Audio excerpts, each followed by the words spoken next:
Vamos a conversar en los próximos minutos con el doctor Rafael Radi, nada más ni nada menos, el profesor Radi, el coordinador del GACH, el hincha de Liverpool, el bioquímico, el biomédico, en fin, lo podemos presentar de diferentes lugares.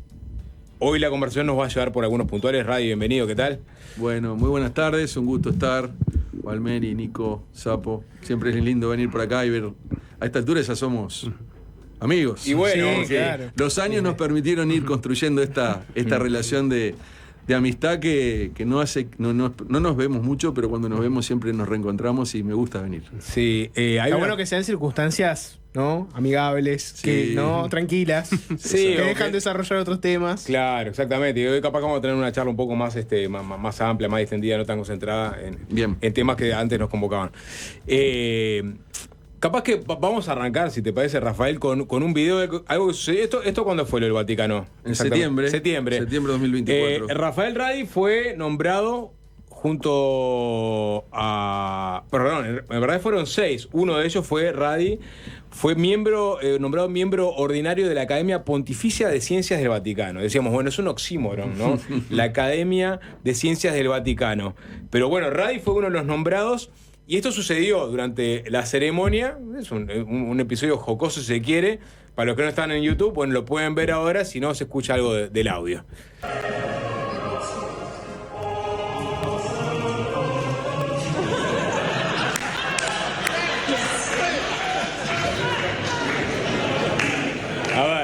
Vamos a describir lo que sucedió, Rafael. ¿Quién es la persona que estaba con el diploma o con el pergamino? Bueno, ese es el canciller de la academia, el cardenal Turkson, que estaba entregándole a los 6 que ingresamos el diploma oficial. Y en ese momento se acerca a donde estábamos varios de nosotros, traía el diploma que luego me lo entregó a mí, con mi nombre, pero el que pensó que le iban a dar el diploma es nada más ni nada menos que Demis Hassabis, que luego resultó premio Nobel en 10 días. Entonces él se confundió, Demis, fue a buscar el diploma y el cardenal con mucha carpeta le dio la mano y pasó el diploma por el costado. Se fue a la mague. Se fue a la mague. Y bueno, yo después compartí ese video con Demis y es un momento divertido, memorable y bueno, muestra lo humano y lo normal de lo que son estos eventos. En definitiva, que son muy excepcionales por una parte, pero al final está la esencia del ser humano ahí, ¿no, verdad? Estamos hablando, capaz que nos podemos meter un poco en esta academia tan particular, y después nos metemos con las personas con las que conviviste y digamos qué significa. Pero es una academia que tiene 400 años, ¿no? Estamos hablando de una institución histórica, literalmente, ¿no? Que tiene una bifurcación en algún momento cuando Italia se unifica y se independiza, y el Vaticano dice, no, esta academia es originalmente nuestra. Pero contanos, bueno, ¿quiénes la fundaron? ¿Quiénes pasaron por ahí? Y ¿cómo funciona hoy día? Bueno, esta academia, si bien en los años 1500 empezaron a haber algunas organizaciones pequeñas de científicos que empezaban a formar nucleamientos que sería una especie de proto-academia de ciencias, nunca esos grupos llegaron a consolidarse y poder trabajar en el tiempo como para crear realmente un cuerpo de ciencia organizado, ¿no? Estamos hablando del siglo XVI. Al comienzo del siglo XVII, en 1603, alguien cercano a la iglesia, pero que tenía una orientación científica, crea en 1603 lo que él denomina la Academia de los Linces.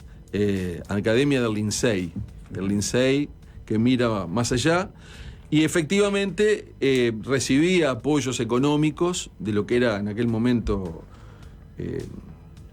la Roma religiosa para desarrollar estas actividades. Y bueno, Cresci fue incorporando miembros y el cuarto miembro fue Galileo Galilei. O sea, esta es la Academia de Galileo Galilei, que empezó a firmar sus manuscritos como Galileo Galilei Lindsay. Soy parte de esta academia. Y bueno, la academia se empezó a desarrollar durante un periodo de 10, 15 años y luego empezó a aparecer el ruido de lo que era la teoría heliocéntrica versus la geocéntrica. Empieza a aparecer el tema de la Inquisición, etcétera, etcétera, y en definitiva luego esa academia se rompe porque ese conflicto fue irreconciliable en su momento. Luego, un siglo después, aproximadamente, un poco más de un siglo después, se crea la Academia de los Nuevos Linces, o sea, se recrea, y eso funciona hasta determinado momento, cuando luego sí, efectivamente, Italia se unifica como una república y el Vaticano se separa, y ahí cada uno de los dos reivindica la Academia del Lince como suya. Entonces, bueno, esta academia se remonta en algún sentido a 1603, de hecho, en la página de la Academia Pontificia de Ciencias se marca eso. Ahí han habido científicos tan notables como Fleming, Schrödinger, Heisenberg, en fin, Anfinsen, Rita Montalcini, Levi, en fin, una serie de individuos, muchos de los cuales inclusive han sido premios Nobel. Hoy la academia tiene cerca de un 40% de sus miembros que son premios Nobel. Y algo muy interesante, que fue lo que definió mi aceptación, porque cuando te invitan a participar te preguntan si aceptás y te mandan los estatutos, es que en los estatutos claramente se indicaba que las personas son elegidas por sus méritos científicos y personales, y que no hay discriminación ni por etnia, ni por religión, ni por orientación política. Entonces, bueno, si es una academia plural, si la gente que la integra con esas coordenadas, y bueno, y un poco la historia que tenía, fue lo que llevó a mi aceptación. Pero entiendo lo que dice Sapo, que suena un poco raro, y realmente en las sesiones científicas aparecen una cantidad de cardenales que van a escuchar y se van a enterar del devenir de la ciencia. Ya no genera las mismas tensiones que generó 4 siglos atrás. No, en realidad entiendo que es la única religión que tiene una academia instalada, digamos, cercana a su sede. Ahí los científicos que formamos parte de ella, hay cristianos, pero hay ateos, hay agnósticos, hay judíos, seguramente hay de otras religiones. Entonces, se tratan temas absolutamente científicos, la agenda es científica, se habla de la edición génica, del efecto del hombre sobre el planeta, cambio climático, inteligencia artificial, y creo que lo que hace la capa de gente de la curia que va a participar, que son aquellos que están interesados en áreas científicas, es a tratar de entender cuál es la frontera del conocimiento en estos temas, y siempre con una mirada que tiene que ver con lo ético, cómo el conocimiento científico asociado a la ética puede permitir el avance de la civilización. Así que bueno, ese es un poco el espíritu. Las reuniones realmente han sido, esta es la tercera que voy, la primera como académico, las demás había ido como invitado. Y bueno, son 80 miembros en todo el mundo, por lo tanto es un foro muy exigente y muy lindo de compartir. Tú sos agnóstico. Bueno, sí. ¿No sos ateo? No soy ateo. ¿Por qué no? No soy ateo. Bueno, con gente muy querida traté de llegar a una definición. Yo diría que soy cristiano agnóstico. Cristiano porque tengo una formación cristiana. Trabajé muy cerca de la orden franciscana por más de, yo diría cerca de 15 años, en Belvedere Nuevo París.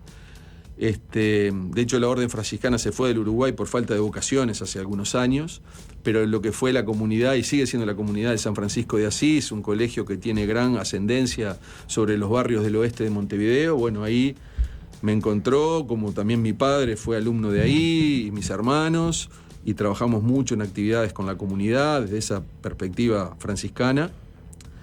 Entonces esa formación la tengo, esos valores los tengo y los trato de mantener, pero la creencia, la fe religiosa no la tengo más desde hace muchos años. Entonces convivo con esa ambivalencia que he reconciliado dentro mío, diciendo, bueno, son valores cristianos, pero los miro desde el agnosticismo, y bueno, el agnosticismo como una forma también de respetar a todas las creencias, ¿verdad? Que es un poco como me lo auto ubico en mi cabeza. Entonces, haciendo ciencia pura y dura, como es lo que tratamos de hacer nosotros, tener ese espacio que tiene más que ver con la espiritualidad, con una forma de entender el mundo que a veces pasa por los sentimientos y por la intuición y no tanto por la ciencia. Ese espacio me lo reservo, lo dejo, y es más, cada tanto puedo ir a una misa y hasta disfrutarla. Entonces, es un poco esa la definición. Ya que te tenemos con otros temas, ¿no? En agenda abierta, momento para la ciencia, ¿no? Hablando de si hace ruido o no una academia que está en una institución religiosa y promueve la ciencia. En realidad, esa idea que teníamos antes de, ¿no?, oscurantismo, religión, ciencia, iluminación, está bastante venida a menos, ¿no? Pienso, tenés el caso de Estados Unidos, ¿no? Robert Kennedy Jr., una persona que descree de la pandemia, tiene todo tipo de conceptos anticientíficos, termina definido por Donald Trump como para uno de los cargos más importantes, Sí. que tienen que ver con la ciencia de Estados Unidos. ¿Y vos cómo ves eso? ¿La sociedad hoy cómo ve a la ciencia? Post-pandemia, post-COVID. Bueno, yo creo que varía un poco en relación a los países. Tu pregunta es muy pertinente porque en algunos países, a punto de partida de disputas político-partidarias, de la partidización, de la pandemia inclusive, hay algunos ámbitos donde las sociedades han perdido confianza en parte en la ciencia, en algún sentido, ¿no, verdad? Entiendo que no es el caso del Uruguay, pero en el caso de Estados Unidos, donde hay una mirada desde la presidencia que en muchos casos desafía al conocimiento científico sobre percepciones o autoverdades, si vos tenés gente que sigue esas miradas, eso termina afectando indudablemente al quehacer científico. Entonces, el tema de construir confianza de un sistema científico de la sociedad es un tema que nosotros lo estamos discutiendo en la interna. De hecho, tuvimos hace poquito la reunión de final de año de la Academia Nacional de Ciencias del Uruguay, y la construcción de confianza en el sistema científico tiene que ser permanente, porque sí, pensábamos que esto había venido para quedarse y establecerse. Ahora hay movimientos anticiencia a través del mundo, y por lo tanto es muy importante la acción de los científicos y de las instituciones en eso de transmitir confianza.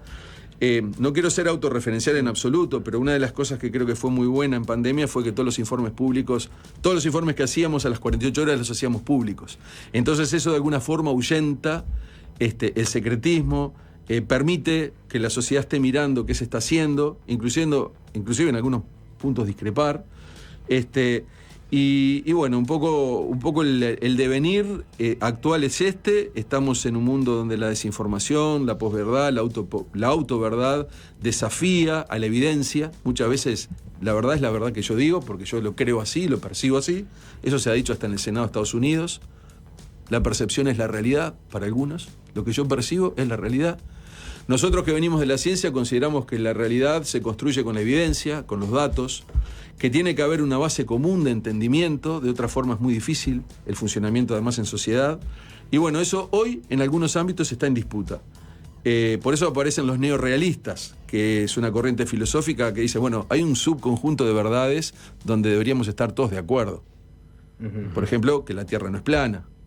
Sí, se entendía que había un consenso ya más o menos establecido, pero es paradójico que en el momento en que la humanidad más se recostó en la ciencia, más se exacerbaron también los discursos anticientíficos, ¿no? Y digamos, cuando se retrajo la marea quedó, digamos, el caso de Jorge que planteaba acá, pero acá en Uruguay también tenés un caso de representación parlamentaria, ¿no? Que en buena medida logró sus votos por ese discurso antipandemia.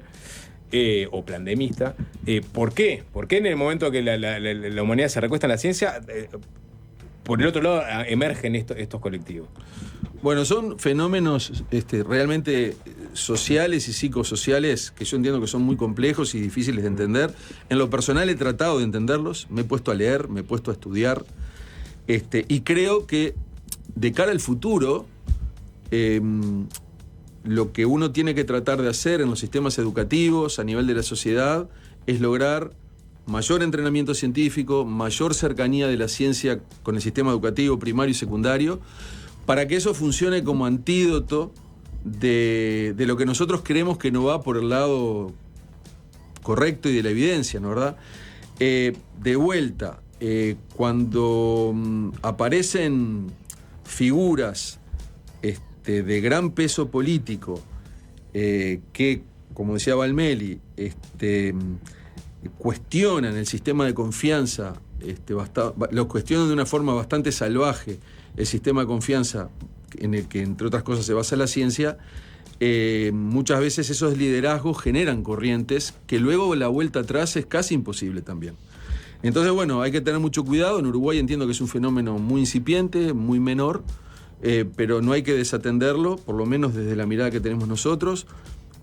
siempre en libertad, siempre en democracia, siempre alentando los diálogos, pero nosotros también tenemos responsabilidades con la salud pública, tenemos responsabilidades con la sociedad y bueno, lo que la ilustración trajo, nosotros no podemos ni queremos que se borre.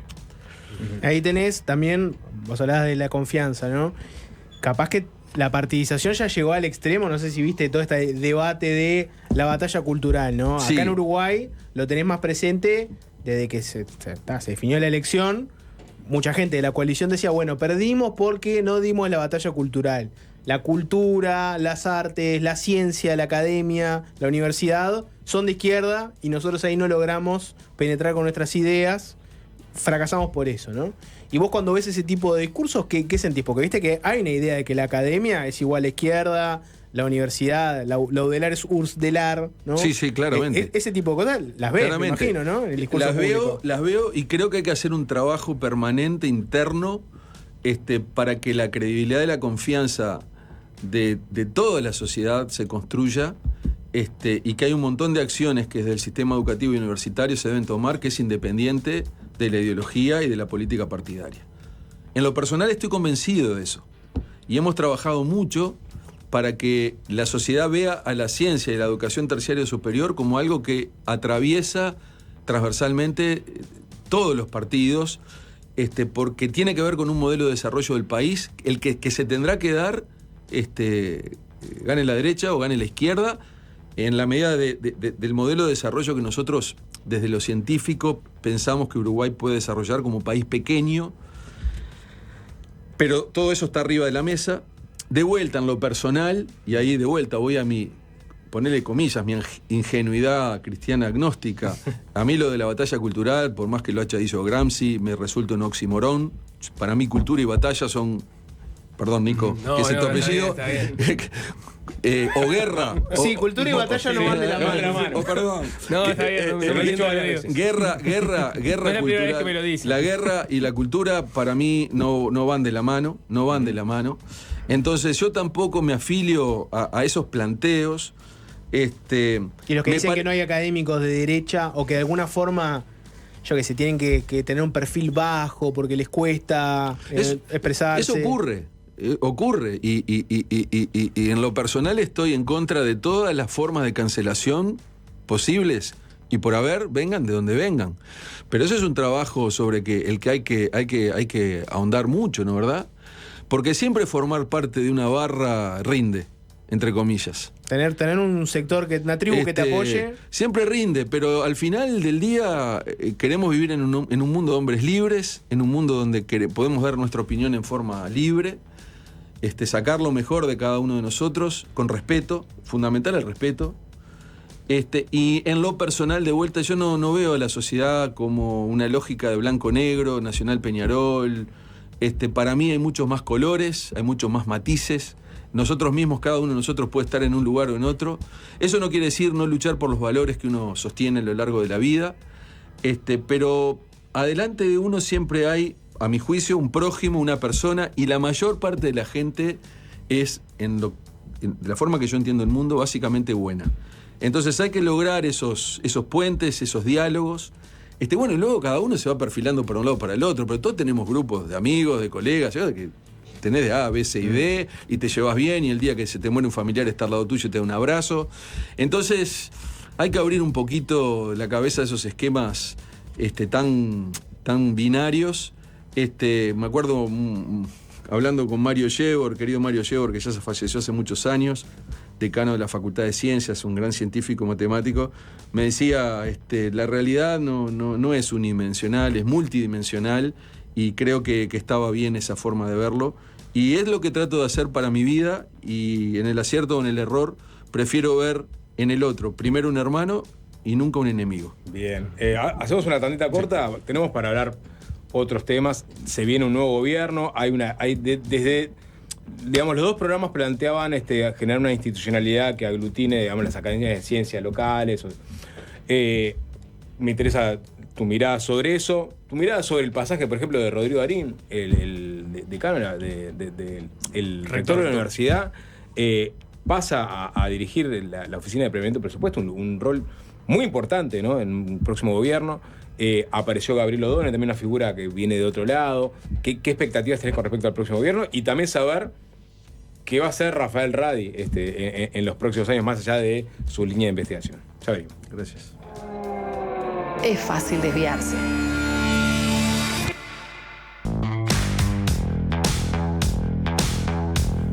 Seguimos conversando con Rafael Radi. Tenemos varios temas fuera de agenda y otros dentro de agenda, ¿no? Hicimos un repaso por su inclusión en la Academia de Ciencia del Vaticano, esa experiencia tan particular. Ahora lo tiene Radi como uno de sus miembros de esta institución centenaria. Pero viniendo un poco más a la coyuntura, digamos, una noticia que de alguna forma te toca, pues sos parte de la Universidad de la República, es la decisión de Rodrigo Arim de dejar la rectoría de la universidad y aceptar el cargo de director de planificación y presupuesto, de agarrar ese cargo que uno intuye va a ser bastante relevante en el próximo gobierno de Yamandu Orsi. ¿Cómo viste? ¿Cómo te enteraste de la noticia? ¿Llegaste a hablar con Arim? Bueno, al ex rector ahora Arim, sí. Nos conocemos mucho, tenemos una relación de mutuo afecto y respeto.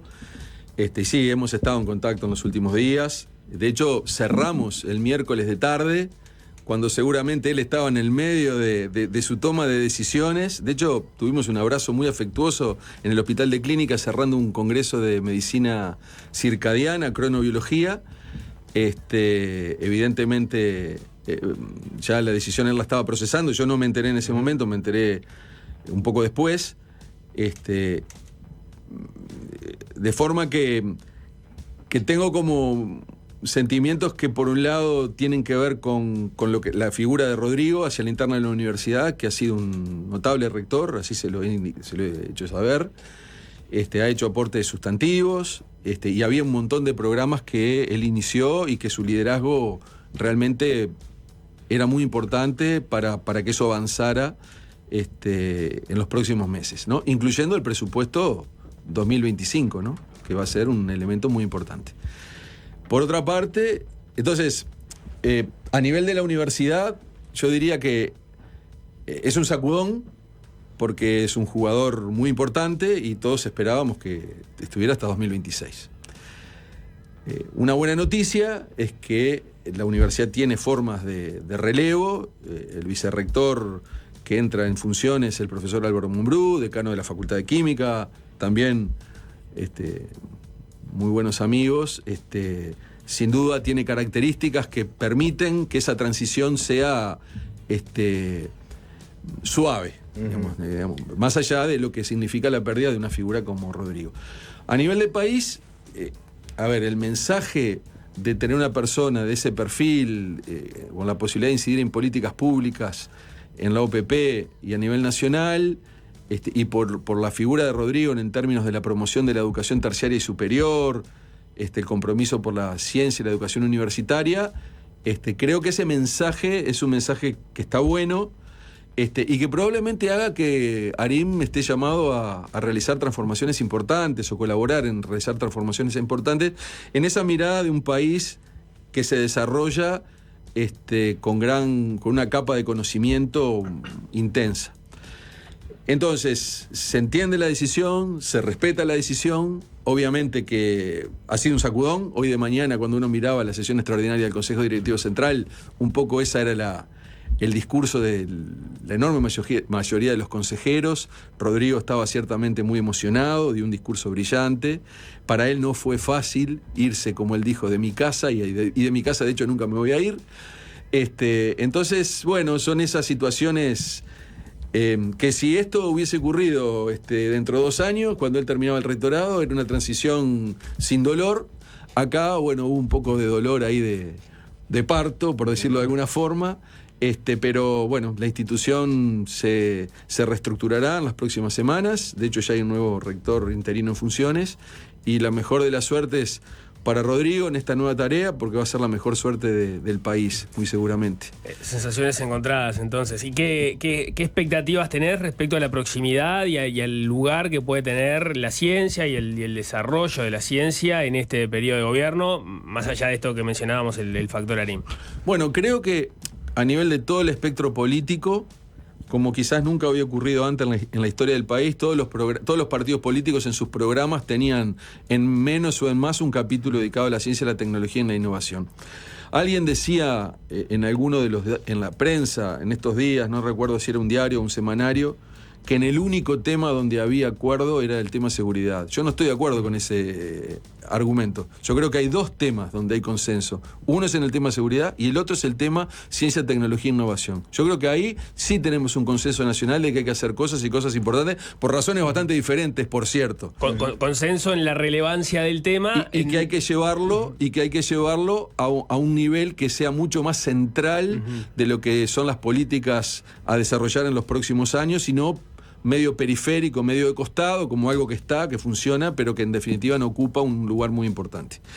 Entonces, yo diría que las expectativas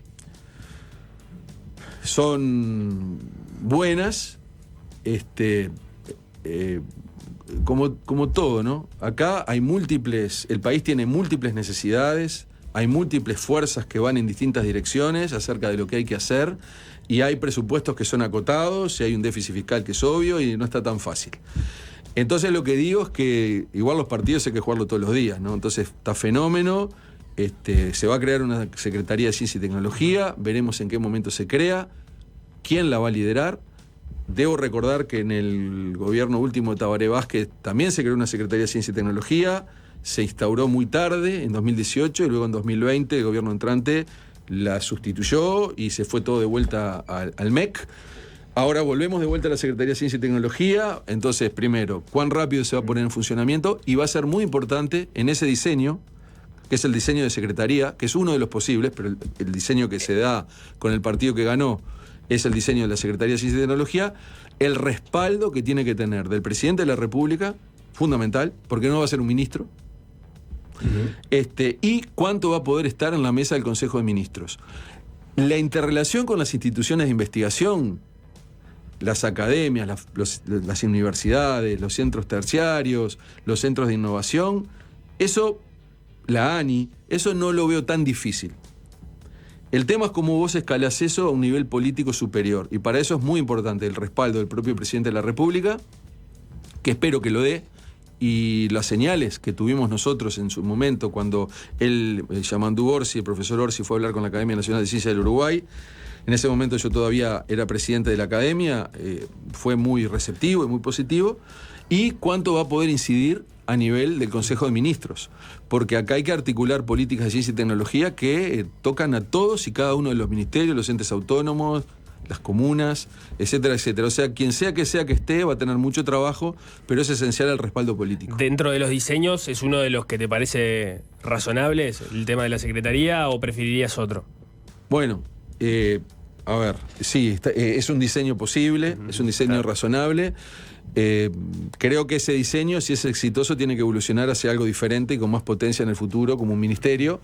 Entiendo que el tema de los ministerios se discute mucho, porque todo el mundo piensa creación de burocracia, yo creo que lo de la Secretaría puede ser una etapa. Un punto de partida. Un punto de partida.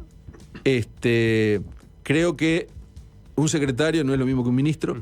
Por eso es muy importante que ese secretario tenga el respaldo directo del presidente de la República. Vos acabás de cerrar tu etapa como presidente de la Academia Nacional de Ciencias, tuviste 8 años, sacaba la cuenta para atrás, 2014, nos ponía en la campaña electoral aquella donde se firmó el acuerdo, el compromiso entre los distintos partidos para el 1% para ciencia y tecnología, que no se llegó. Ya en la siguiente campaña ni siquiera nadie tomó la posta de ese compromiso. Ahora el gobierno electo tiene el compromiso del 6+1, donde ese 1% sería para ciencia y tecnología. Son los niveles que está necesitando el Uruguay. Hemos conversado en alguna oportunidad con Carlos Batiani del Pasteur, donde habla de, bueno, en realidad los países que quieren acortar distancias con los países desarrollados precisan por lo menos un 2%, ¿no? Y acá estamos viendo si llegamos al 1%. ¿Cómo ves eso? ¿Qué expectativas tenés ahí? Y bueno, ¿cuánto entendés que necesitaría Uruguay para acortar distancia? Bueno, primero que la expansión presupuestal tiene que ser necesariamente progresiva, porque después hay todo un sistema de gestión de esa expansión presupuestal que tiene que ser muy prolijo y muy transparente. Por eso en su momento, en 2014, nosotros nos imaginamos un increscendo año a año, donde había una rampa que al final del periodo nos ubicaba en el 1%. Bueno, eso no ocurrió y siguió sin ocurrir, más allá de que han habido pequeños aumentos, pero no. Yo diría, siendo realista, que como un primer jalón estaría bien. No va a cubrir todas las necesidades, pero también las necesidades se van generando en la medida que la ciencia se va insertando en la trama productiva y en la trama de las distintas funciones que tiene el país en lo público y en lo privado. Entonces, creo que hoy hay algunas urgencias que tienen que cubrirse con una expansión presupuestal. Hay un montón de programas o que están muy mal cubiertos o que no están cubiertos directamente. Creo que ese primer paso permitiría salir de esta situación de cierta precariedad que tiene la financiación del sistema de ciencia y tecnología, y creo que en la marcha ir viendo los circuitos virtuosos que se van generando y eventualmente apostar a más en un próximo periodo de gobierno. Me parece que hoy, si llegáramos al 1% en un periodo de gobierno, sería un gran éxito. Obviamente que también tiene que esto ir acompañado de un aumento de la inversión privada, pero el Estado tiene un rol muy importante que cumplir. La experiencia de los países muestra que el apalancamiento inicial lo hace el Estado, que genera las infraestructuras de investigación, los sistemas de investigación, las becas. Eso no lo pagan los privados. Y luego, con una política muy inteligente de articulación, lograr que la ciencia se vaya incorporando en todo lo que son los sistemas de innovación privados y públicos, porque Uruguay tiene enormes empresas públicas. Pensemos que las empresas más grandes del Uruguay son públicas. Entonces, creo que si fuéramos en esa... Creo que acá es muy importante la tendencia. Creo que la tendencia al crecimiento, la generación de nuevos programas, la generación de oportunidades, la retención de talentos, la posible incorporación de talentos. También hay que mirar la región. ¿Están viendo Argentina ahora, científicos? Bueno, lo que pasa es que esto lo hemos hablado inclusive con el propio Orsi, es decir, Argentina está en una situación de crisis del sistema científico que no va a ceder en los próximos años. Quizás haya que pensar en un programa de inserción, aunque fuera temporal, de talentos de distintas etapas de la carrera, porque también Argentina lo hizo con Uruguay en otras épocas, y porque además si no hay mucho talento que directamente, no es que no se quede en Argentina ni en Uruguay, se están yendo a otras partes del mundo, sí hay una fuga de cerebros. Pero bueno, hoy Uruguay le está costando mucho retener sus propios talentos. Entonces, claro, pensar en esta otra capa es casi muy imaginativo. Entonces, creo que hay que mirar eso, que hay que mirar la región. Creo que hay gente del resto del mundo que también ve Uruguay como un sitio interesante por la paz que hay en Uruguay, porque puede haber un nivel de calidad de vida que en otros lugares está en disputa. Entonces creo que también a veces hemos tratado de incorporar el concepto de diplomacia científica, que también tiene que ver en eso, ¿no? Es decir, ver como parte de la diplomacia de un país qué rol juega la ciencia. Alguien dijo de poner una embajada en Silicon Valley. Sí, creo que no sé si no era Paganini en un momento que hablaba de esos temas. Y bueno, si fue metafórico, simbólico. Depende, como siempre, depende mucho hacia dónde, cómo pensamos los modelos de desarrollo del Uruguay. Por eso ahí que haya gente en la OPP con una mirada del siglo XXI, en el siglo del conocimiento, puede ayudar en esa interfase. Hay mucho trabajo por hacer. Por eso digo, por un lado están las declaraciones y las ideas, y son todas súper valiosas, pero después el partido en una situación de múltiples necesidades a múltiples niveles va a haber que jugarlo cotidianamente, y nosotros los científicos y los académicos tenemos que colaborar a demostrar que puede haber una salida aprovechando más fuertemente la ciencia en los próximos años. En el caso de Arim, Odone, Paganini, lo mencionamos hace unos minutos, una persona que en realidad venía de otro sector industrial, venía también de la ciencia, de la academia, casi siempre te encontrás con personas que tienen visiones, ¿no? Y que Uruguay necesita determinadas transformaciones, hay que cambiar esto, hay que mover esto para acá, para allá. Y en un momento se encuentra que la política le dice, bueno, te doy la oportunidad, venite, y tenés la chance de transformar la realidad. En el caso de los 3 que mencionamos, en algún momento hicieron la cuenta y les dio que por motivos distintos quisieron dar ese paso. En tu caso, ¿qué tendría que pasar para que alguien te llamara y te dijera, Rafael Radi, a un gobierno para hacer transformaciones como las que venís hablando ahora? ¿Qué tendría que darse para que vos dijeras sí? Bueno, una pregunta muy difícil. La verdad que yo he visualizado mi vida y lo que tengo proyectado de acá hasta que culmine mi actividad como un profesor universitario, como un científico, alentando la creación de programas de investigación, institutos de investigación. Entonces, el foco que yo veo para mi vida es ese. Esas tensiones ocurren todo el tiempo. El problema es que son cambios de trayectoria. Cuando uno da ese paso, deja atrás una parte de la vida, generalmente en forma definitiva. Son casi etapas irreversibles. Entonces me parece que está bueno también que haya un subconjunto de personas que se mantengan haciendo lo que creen puede ser una construcción, ya sea en el arte, en la literatura, en la ciencia, ¿no? Entonces, bueno, mi objetivo para los próximos años es seguir en la formación de personal académico, científico. Hace muchos años que trabajo en la Facultad de Medicina. Entonces creo que sí, como integrante de la Academia de Medicina, integrante de la Academia de Ciencias y profesor universitario, desde ese lugar puedo apoyar y aportar. Pero es como me veo, y en ese sentido siempre he estado dispuesto a trabajar en pos de acciones que tengan impacto positivo para el Uruguay, y eso es un poco el donde me paro en la cancha. Bien, como un poco por fuera, no es outsider de la política, pero aportando. Y si te llaman para ser el director del programa de ciencia de Bandoneón.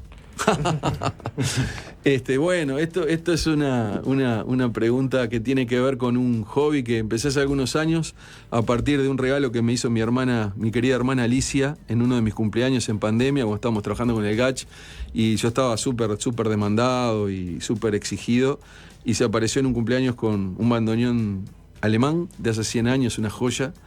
Y bueno, una vez que tenía el bandoneón, tenía que empezar a estudiar bandoneón, porque si no, ¿qué haces con un bandoneón en tu casa?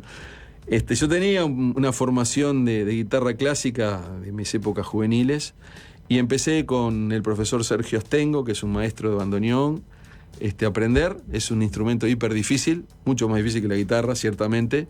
Y ahí voy avanzando, una vez por semana nos encontramos, en los ratitos que puedo estudio un poco, y ahí voy trabajosamente avanzando, metido con obras de Piazzolla que tienen un grado de dificultad bastante alto, pero que cada nota que voy avanzando es como una micro victoria. Y bueno, lo veo desde ese lugar, es como que me activa zonas del cerebro que la ciencia de todos los días en la facultad no lo hace, así que es una forma también de mantener partes del cerebro activas que entre otras cosas ayudan a prevenir el deterioro cognitivo. Bien, Rafael Radi, muchas gracias por estos minutos. No, gracias a ustedes, buenas tardes para todos. Muchas gracias. Fácil desviarse.